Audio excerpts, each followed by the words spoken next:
अस्सलाम वालेकुम स्टूडेंट्स, क्या हाल है? ठीक ठाक हैं? मजे में? आज की इस वीडियो में हम एक्सरसाइज 1.1 का क्वेश्चन नंबर 2 सॉल्व करेंगे। तो चलें स्टार्ट करते हैं। जी स्टूडेंट्स, क्वेश्चन 2 आपके पास कुछ इस तरह से है कि आपने क्या करना है, सॉल्व बाय फैक्टराइजेशन। आपने इस क्वाड्रेटिक इक्वेशन को फैक्टराइजेशन के थ्रू सॉल्व करना है। अब आपने क्या करना है, जो आपको फर्स्ट पार्ट गिवन है वो है x square minus x minus 20। सो यहां पे आपके पास जो क्वाड्रेटिक इक्वेशन गिवन है, आपने इसके ऊपर जो फर्स्ट चेक अप्लाई करना है, आपने इसको अरेंज करना है। वो किस तरह अरेंज करना है? ठीक है कि आपके पास सबसे जो पहले आपकी टर्म आएगी वो सबसे बड़ी पावर की आएगी। बिकॉज हम यहां पे क्वाड्रेटिक इक्वेशन की बात करेंगे तो आपके पास सबसे जो बड़ी पावर की टर्म आएगी वो यहां पे 2 आएगी। तो आपने सबसे फर्स्ट प्लेस पे इसको लिखना है। ठीक है, उसके बाद एक्स टर्म आएगी और देन लास्ट पे कांस्टेंट टर्म आएगी। तो ये ऑलरेडी हमारे पास अरेंज फॉर्म में है, तो हम इसी को सॉल्व करेंगे। ठीक है, तो आपके पास जो इक्वेशन है क्वाड्रेटिक वो कुछ इस तरह से है, x square minus x minus 20।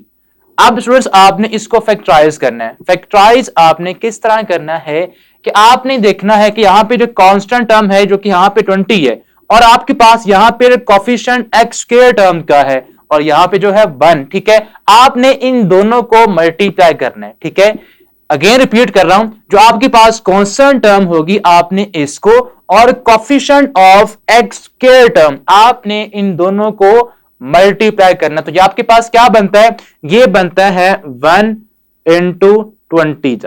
ठीक है, आपने यहां पे साइन भी लिखना होता है कि आपके पास जो कांस्टेंट टर्म है उसका साइन क्या है? माइनस का। तो हम यहां पे माइनस का साइन भी लगा लेते हैं। ठीक है, तो आंसर क्या आता है? आंसर आता है माइनस का 20।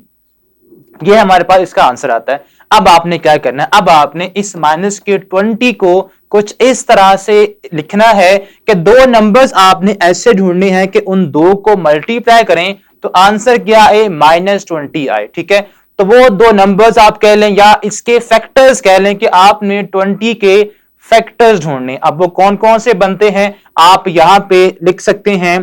पहला तो बनेगा 120 और उसके बाद आप कह दें 2 10, ये भी पॉसिबल है। और 3 पे 20 आप डिवाइड नहीं करता 20 को, तो आप इस पे नहीं लिखेंगे। 4 5, ये पॉसिबल है। तो हम यहां पे या 5 4 कर लें या 10 2, तो बाकी इसके रिपीट ही होंगे। अब आपने इन तीनों फैक्टर्स में से कोई एक फैक्टर लेना है। अब वो कौन सा लेना है? आपने देखना है कि ये जो नंबर्स हैं, आपने यहां पे सपोज जो मल्टीप्लाई का साइन है इनको ऑफ कर देना है। ठीक है, अब हम यहां पे लिखते हैं, दो बॉक्सेस बनाते हैं। ठीक है, आपने कुछ इस तरह से अरेंज करना है। ठीक है, अब ये जो दो बॉक्सेस हैं यहां पे इनमें से कोई एक फैक्टर आएगा। अब कौन सा फैक्टर आएगा? ठीक है, यानी कि यहां पे इन दो बॉक्सेस में दो नंबर्स आएंगे, यहां से कोई एक आपने पेयर चूज करना है जिसके दो नंबर्स हैं। ठीक है, हम क्या करेंगे, इनमें से आपने वो नंबर्स चूज करने हैं जिनको मल्टीप्लाई करें तो आंसर क्या आए? आंसर आए माइनस का 20।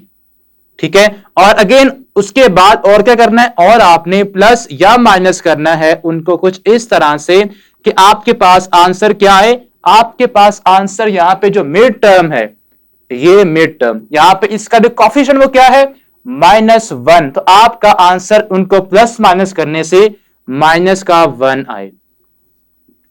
तो जी स्टूडेंट्स, अब आपने इनमें से वो पेयर आपने चूज करना है। आसानी के साथ सबको मल्टीप्लाई करें तो आंसर माइनस का 20 आ जाएगा, नो प्रॉब्लम। ठीक है, बट आपने अब जो सेकंड आपकी कंडीशन है कि प्लस माइनस करने से उन दो नंबर्स को, या तो आप ये दो नंबर चूज कर लें या आप ये कर लें या आप इन दोनों में से कोई एक चूज कर लें। ठीक है, दो एक फैक्टर चूज कर लें।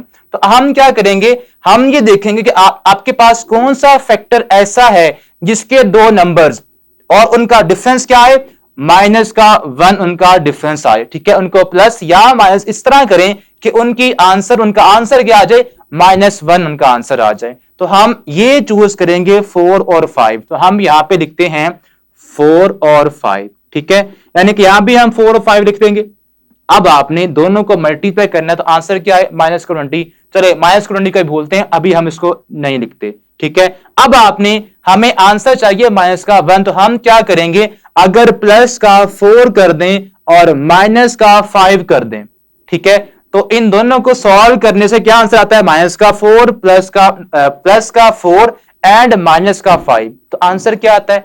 आंसर आता है -1। तो हम क्या करेंगे, यहां भी +4 और -5 लगा देंगे। तो आपके पास जो रिक्वायर्ड फैक्टर्स बने हैं, ठीक है, किसके?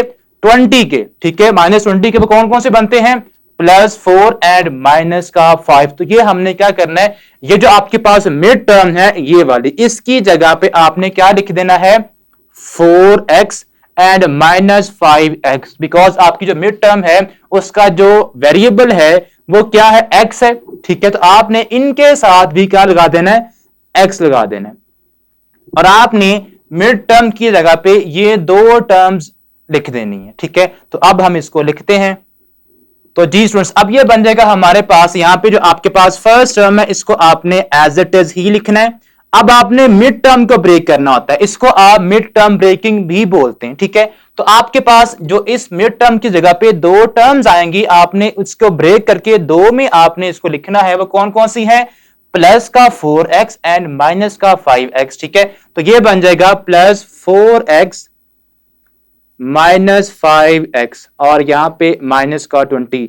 आपकी फर्स्ट टर्म और थर्ड टर्म ये आपकी एज इट इज वैसे ही आएंगी, आपने जस्ट मिड टर्म को ब्रेक करना होगा। इसका एक और नेम भी है जिसको हम क्या बोलते हैं? मिड टर्म ब्रेक, ठीक है। इस फैक्टराइजेशन को हम क्या पढ़ते हैं? मिड टर्म ब्रेकिंग, ठीक है। अब आपने क्या करना है? अब आपने यहां पे जो दो दो टर्म्स हैं उनकी पेयरिंग करनी है, ठीक है, और देखना है कि वहां से क्या क्या कॉमन आता है। तो जब हम इनकी पेयरिंग करेंगे और यहां से आप देखें x कॉमन आता है, तो यहां से एक टर्म आपके पास, यहां से x हमने कॉमन ले लिया तो एक x बच जाएगा और यहां पे 4 बच जाएगा।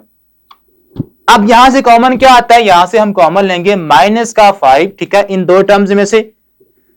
तो यहां से आपका x बच जाएगा।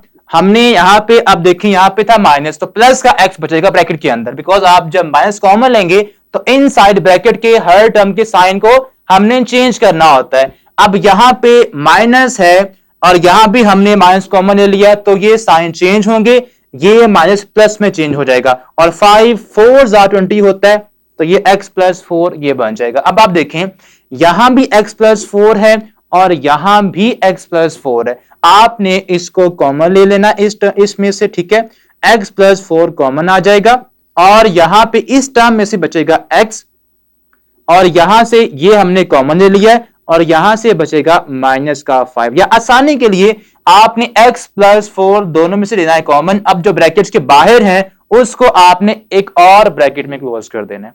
लाइक यहां पे क्या, x और माइनस का 5 ये ब्रैकेट्स के बाहर था, तो इसको हमने, इनको भी हमने एक ब्रैकेट में क्लोज कर देना। तो जी स्टूडेंट्स, अब हम क्या करेंगे, आपके पास ये हमने इसके जो आपके पास लीनियर फैक्टर्स बनते हैं वो हमने निकाल लिए हैं। अब ये किसके इक्वल है? ये इक्वल है 0 के। तो आपने क्या करना है? आपने दोनों को इक्वल कर देना है 0 के। तो हम क्या करेंगे, यहां पे x +4 को भी इक्वल कर देंगे 0 के, और इसी तरह x -5 को भी आपने इक्वल करना है 0 की। तो यहां से x की वैल्यू क्या आ जाएगी? x इज इक्वल टू आएगा -4 और यहां से x इज इक्वल टू 5 आ जाएगा। तो हमारे पास x के दो आंसर आ गए। तो हम इसका जो सोल्यूशन सेट बनेगा वो यहां पे लिखेंगे, वो कुछ इस तरह से आएगा, solution set is equal to -4 and 5। इसके दो हमारे पास आंसर आ गए हैं, -4 एंड 5। ये था हमारा क्वेश्चन 2 का फर्स्ट पार्ट, जिसको हमने फैक्टराइजेशन के थ्रू सॉल्व कर लिया, ठीक है।